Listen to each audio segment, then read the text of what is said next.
Bueno, buenas tardes. Bueno, también por supuesto agradezco la invitación a participar de esta actividad, a mi juicio, muy importante, ¿no?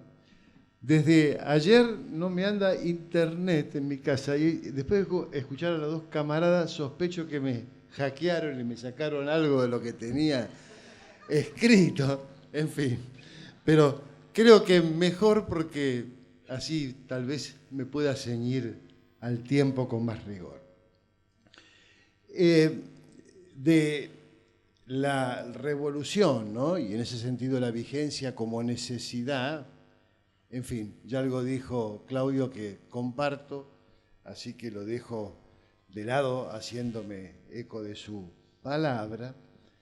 Y voy a ir al centro de lo que pensaba señalar, que justamente tiene que ver con pensar fuera de ese elemento, el más importante, ¿no? Que se puede proyectar, ¿no? De la vigencia, como vigencia de aquella revolución en nuestro tiempo. Y este, sin duda, es un ejercicio muy complejo. Y las palabras que voy a decir van, digamos, en la dirección, pretenden ir en la dirección de justamente poner en evidencia o señalar lo que sería, digamos, aquello importante para colocar, algo muy importante para colocar en ese ejercicio de recuperación para pensar su vigencia y proyección. Sobre todo en un contexto, algo se describió acá, donde efectivamente, y se habló de esa palabra, el miedo a la revolución que detentó la burguesía durante el siglo XX, parece atemperado o incluso disipado. Cuando me presentaron acá la compañera, dice, sociólogo, bueno, yo soy parte de una disciplina que a partir de la Revolución Rusa quedó moldeada, por ejemplo, por ese acontecimiento en la perspectiva de cómo evitar las revoluciones.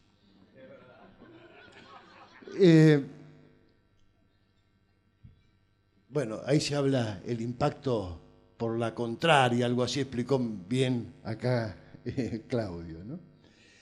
De todos modos, me gustaría aclarar que si bien ese miedo es incomparable, ese miedo que había es incomparable al día de hoy, ¿no? Esto no significa que la burguesía no descuide el análisis del problema. Y les hago algún comentario porque por ahí no se sabe que, por ejemplo, en nuestra región, desde el ángulo de la contrainsurgencia, los estados mayores de la burguesía ya están trabajando en las proyecciones de los probables escenarios de conflicto a partir de la década del 30.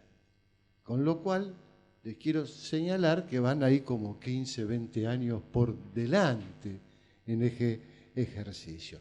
No es el mismo miedo, la misma preocupación, pero la burguesía no se descuida, no se descuida para enfrentar la probabilidad de un proceso, tampoco lo descarta. Coloca allí muchísimos recursos, ¿no?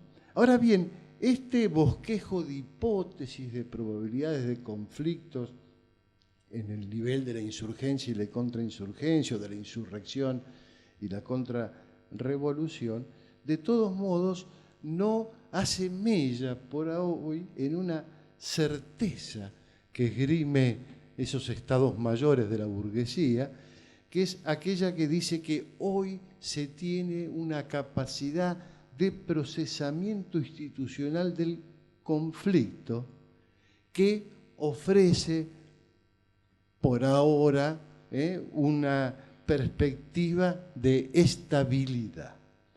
se aplica en realidad o se replica una proyección que ya existía para 2 años atrás, más o menos. Pero en realidad para el 2015. O sea, inclusive se ufana la burguesía de la capacidad del procesamiento de los conflictos y que en realidad, como un sistema institucional con esa orientación, ha suplantado los golpes de Estado tradicionales, bueno, algo se dijo acá, ¿no? O inclusive las intervenciones militares directas, ¿no? Que si uno piensa en los 60, por ejemplo, del siglo pasado, se encuentra con muchísimos ejemplos, ¿no? Esa pérdida de letalidad del comunismo, esa pérdida de miedo, aunque no se descuidan, de alguna forma tiñe las conmemoraciones sobre el centenario de la Revolución. Acá se han hecho, en fin, distintas evaluaciones sobre eso, inclusive en lo que pude apreciar de la primera parte. Yo hablo desde la limitación de mi observación. En mi época escuchaba Radio Pekín a veces, en fin, pero no tengo un panorama de lo que pasa en muchos lugares, más bien todo lo contrario. Y desde mi perspectiva hay una importante presencia de la revolución, ¿no? E inclusive periodística, en publicaciones, ni hablar en el negocio editorial, pero inclusive, no sé si ustedes han tenido la oportunidad, por ahí alguno levanta la mano y dice, es verdad, hasta vi en algún programa de cocina teñido por la Revolución Rusa. Claro, eso tal vez tenga que ver con la expectativa de cada uno. En el caso mío, evidentemente la expectativa era menor. He visto, para mí, una importante presencia. Y, por supuesto, lo que quiero señalar es que, en realidad, esa presencia, yo diría, importante, no obedece, digamos, al silenciamiento general del proceso, sino al señalamiento de algunos aspectos que quedan subrepresentados y, en todo caso, en poner en evidencia otros aspectos. Y esos aspectos que se ponen en evidencia están teñidos por la agenda política, cultural, político-cultural actual. Por ejemplo, se enfatizan algunas bondades sobre la conquista de ciertos derechos sociales, pero, es un ejemplo, se toman distancia de otros aspectos que yo creo que tendrían que tener un primer lugar, especialmente en aquellos que reivindican, por ejemplo, como otro legado, algo se dijo importante de aquel proceso, que es la importancia del partido, que es un legado también actual y que mantiene proyección, ¿no? Por ejemplo, se enfatizan los aspectos democratizantes, aunque inmediatamente fueron truncos, aspectos de la modernización, aspectos que hacen a la ciencia y el arte, particularmente me apasionan, pero con una tendencia a exigirle a esa revolución pronunciamientos o alineamientos con temáticas que no estaban con idéntico nivel de constitución hace 100 años. Entonces se los interpela con cosas que en la agenda, en los principios, en los fundamentos de la agenda político-cultural más o menos socialmente instalada, hoy tienen una enorme fuerza. Pero en aquel momento no. A la vez hay aspectos que para mí tendrían que ocupar un primer lugar que quedan subrepresentados.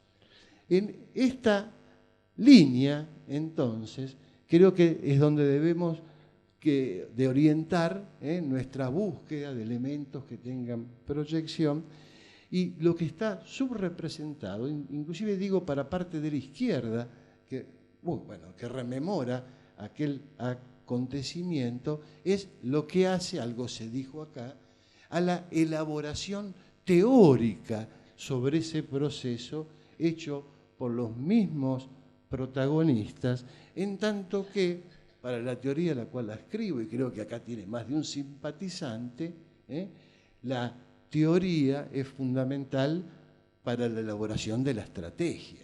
La teoría es la que permite, digámoslo así rápidamente, porque tengo 5 minutos, medir las relaciones de fuerza, en fin, el peso de los sujetos y su grado de desarrollo, etcétera, etcétera. Entonces, mi mirada, algo sobre todo dijo Claudio en tal sentido, se orienta a la teoría que se acuña sobre el proceso revolucionario al calor del proceso revolucionario.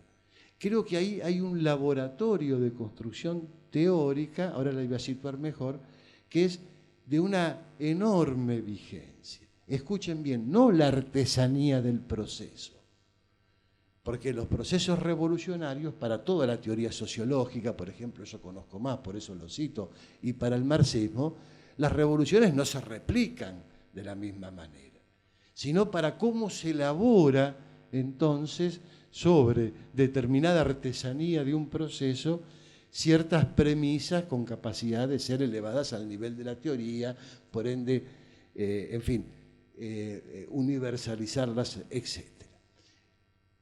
Para resumir, la localización tiene que ver con el cruce de dos ámbitos de una disputa, bueno, como no podía ser de otra manera, en el marco de aquel proceso, dura, álgida, una querella muy importante que tiene que ver con el ámbito que se constituye en el campo de la reflexión dentro del partido bolchevique, con esta orientación.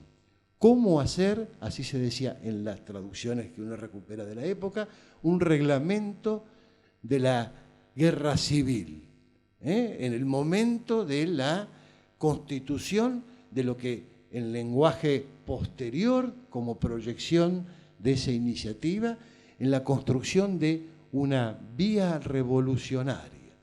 Y ahí encuentra esta iniciativa mayoritaria la oposición de Lenin y Trotsky. Y en esa discusión hay un momento, digamos, sumamente espectacular de cómo se elabora teoría de esos procesos que tenemos que recuperar y instalar justamente para, y yo ahí tengo alguna diferencia de término con lo que dijo Claudio, o sea, no la estrategia que se va a desarrollar la revolución, sino en el camino que va a seguir la revolución, la elaboración de una estrategia para intervenir en él. Momento muy precioso, ahora voy a hacer un breve señalamiento que se cruza con otros, están superpuestos, están enlabonados, son inescindibles, que es la querella, la discusión, la polémica en la base de la construcción del Ejército Rojo, donde también aparece debates que son centrales de cómo se elabora. Y ahí, fíjense ustedes que aparece el tema más ausente. El Ejército Rojo es un tema ausente en la rememoración, que es la cuestión, porque sobre esto se organiza el debate, del uso instrumental de la violencia. Fíjense que si algo está de acuerdo toda la sociología, hasta la funcionalista, para los que no conocen la más opositora al marxismo, etcétera, de que la revolución combina cambio y violencia utilizada de manera consciente. Muy bien. Ahí hay un momento excepcional y me detengo con esto. Supónganse que entra por esa puerta, acá yo no lo vería muy bien, por la luz, Lenin. Seguramente la pregunta que haríamos casi a coro, de manera automática, sería: ¿cómo hiciste? ¿Cómo hiciste? Bueno, ¿qué hacer? Él ya había hecho, entonces, ¿cómo lo hiciste? Puede ser la pregunta, ya termino.